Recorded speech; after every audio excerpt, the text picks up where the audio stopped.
Now, what I want to add to it for today is that your dreams and visions are real, and everything that you want is possible. The thing is, when you start making steps where you want to, there will be resistance, a lot of it, from the people around you, that as well from your thoughts or limiting beliefs, and for anyone that wants to make the change. And then on top of it, when you're dealing with, psychological abuse, or you're in highly toxic environments, family systems,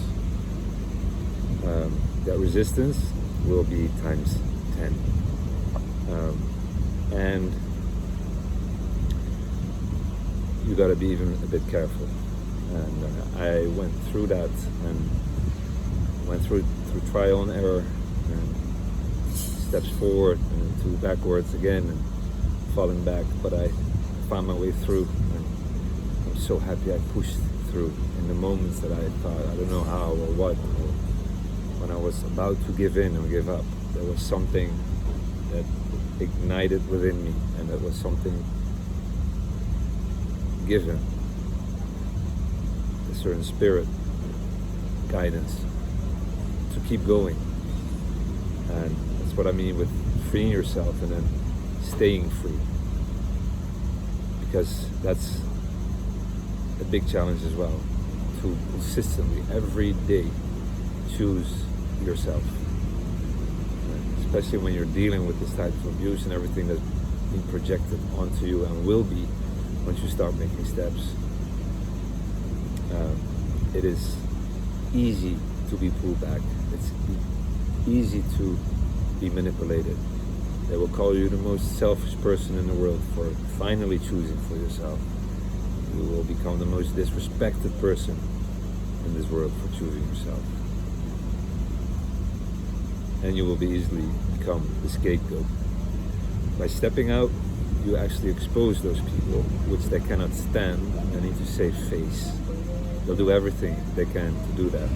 That as well means that they will run a smear campaign, which means they're going to do everything to make you look like the villain, or if there's something wrong with you. And they will try to get everybody on their side and against you.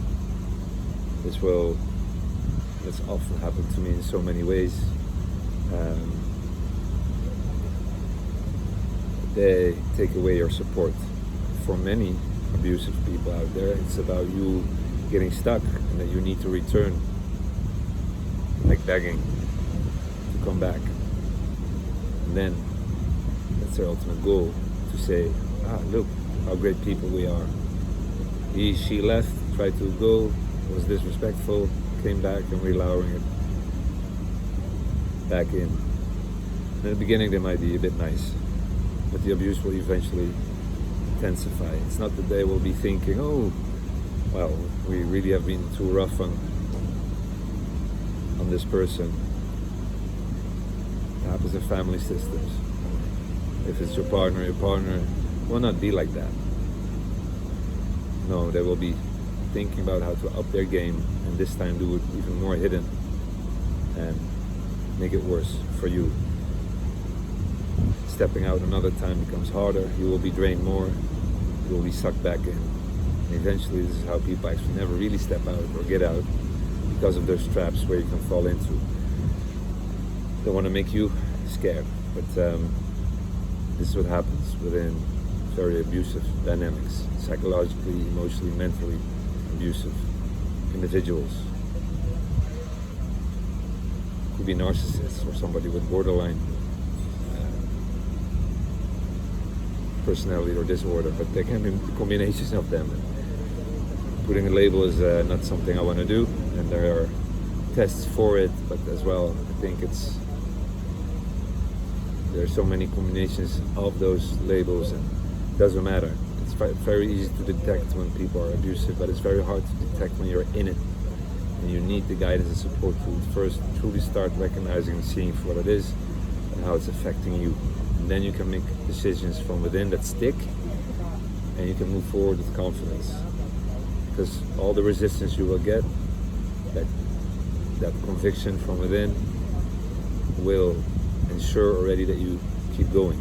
And then still it's hard, and then still you need the ongoing guidance and support to make the right steps to not only become free, to stay free, as well from all the retaliation that might come from those abusive people when you do. And this is what I will guide you through in the program as well, so you're well prepared, you make the right steps in the right order, so all that toxic influence can be limited as much as possible.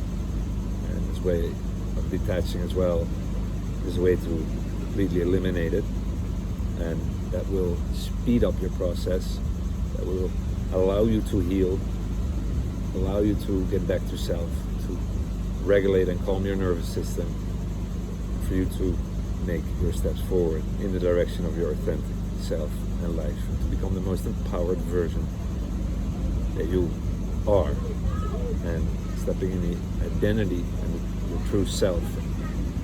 If you're dealing and have been dealing with this type of abuse from a young age, you're far from that person. If you've been running around as a people pleaser to please everyone because of the abuse, it's hard to choose for yourself. It's easy to feel selfish for doing so.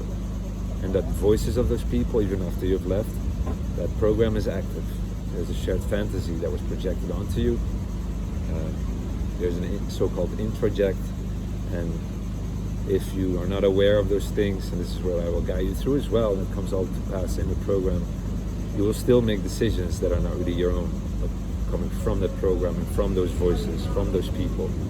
And it takes a while to eradicate that programming and those voices, and to recognize them and slowly start silencing those voices and start being able to start listening to your true self.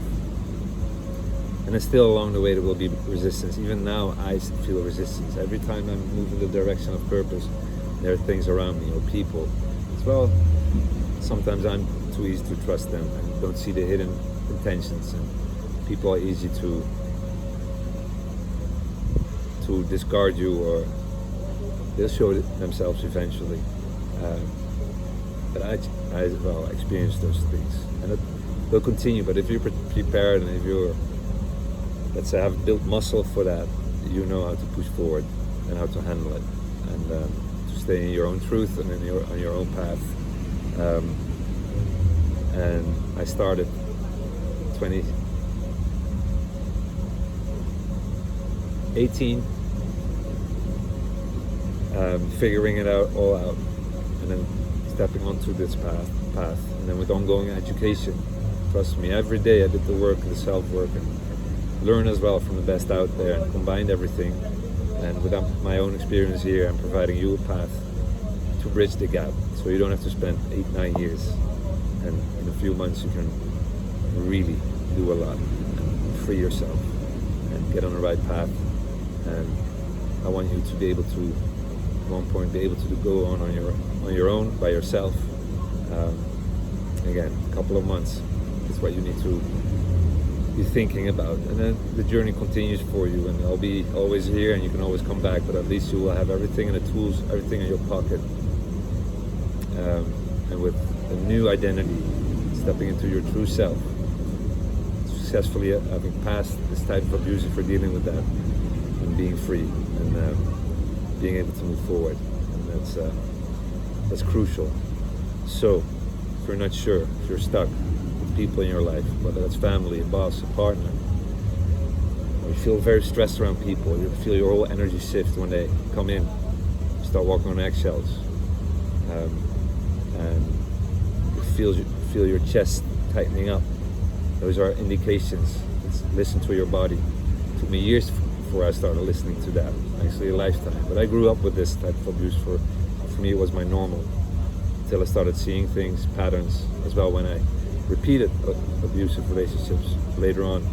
Because with that active programming, if you run around just pleasing people to seek validation, you attract these people that just want to take from you and take, and start to control and manipulate you easily, because you basically are easily to control and manipulate. And well, It's not your fault, but you got to be aware of that as well. And I mean, setting boundaries and learning to do that, allowing yourself to do that was a big step for me as well. That already felt selfish, and they will make you feel selfish for setting boundaries, because they will not reflect on their own abuse or what they're doing. And these things all come to pass. This is why you need ongoing guidance and support, because you're gonna go through these phases you need to go through, but in an accelerated pace, because you don't have to fall back. If you follow the steps, if you follow the sessions in the sequence that are providing them, you'll be ready, not only physically or practically, but as well mentally and spiritually, because you need to be detaching physically, mentally, and spiritually, and it goes deeper. But this abuse also is on soul level, so there's a lot to detach from. And then once you start opening and freeing up yourself in life, and you lose that, oh man, oh man, oh man, or woman, oh woman, oh woman, magic starts happening. But it can only when you step out of it. Nothing comes to you or happens for you when you're stuck in it, or when you're still receiving that energy, or the abusive energy. And if they have ways to still control, manipulate, or abuse you in certain ways, and there are many ways that happens. I'm going through that all with you on the inside. And then as well, how to practically set yourself up so you can create an environment and a space for your body and your system and everything for you to be healed and transformed. That's what we'll then be working on. But you need to take the right steps in the right order, so that whatever we're going to do after in the healing phase as well, and the time you need for that, to go through that in a healthy pace and moving forward as well with progress, and that way you can do it as fast as possible. And in a few months then you can really do a lot.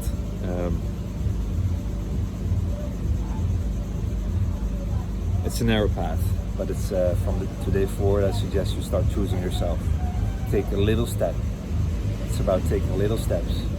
The beginning is the hardest, but if any of this resonates with you and you feel, ooh, yes, this is what I've been sensing, this is what I feel I should be doing, that's your calling. And then the step is to lean in, to sign up, start with the trial. Afterwards you decide. I'm asking for a donation, anything that you want to provide. Being basically dropping everything for this in my life as well. Rejecting jobs to be able to develop it and program to live it. But I want everybody to be happy. Again, it's depending where you are, what you can afford, and I want everybody to have access. So anything that you can miss or you want to put to it, you as well, actually, not only for yourself, but provide for somebody else. And that's the way we keep it going, and eventually collectively can shift. And that's the whole idea. You first, becoming free and staying free, but the more do so, and you will inspire other people along the way as well. The more we can shine light as a collective, and as well in the dark corners of this earth. Eventually, even the darkness and those abusive people might turn. Maybe not in this lifetime, but many might. Because eventually, if we all step out and step in that authentic life, they won't really have another choice than to follow. Lean in, step in, choose yourself. From this day forward, every single day, just know right here, right now, you have a path. Click on the link. Lean in. Just start. 30 minutes a day, that's all I'm asking. If you can do more, some sessions are longer, great. Do a session a day. Don't overwhelm yourself, but lean in. Spend half an hour a day. Excellent. Make sure you're alone. You cannot be disturbed. And this is as well the purpose of guidance and support. If you need ongoing every day, not just one time a week speaking to someone or a therapist, but you need this every day. It's not to get your medicine, even if you're detached on the way forward. That guidance and support, walking through the phases you need to go through, is there for you every day, and any moment you need it. All right, let's get going. See you later.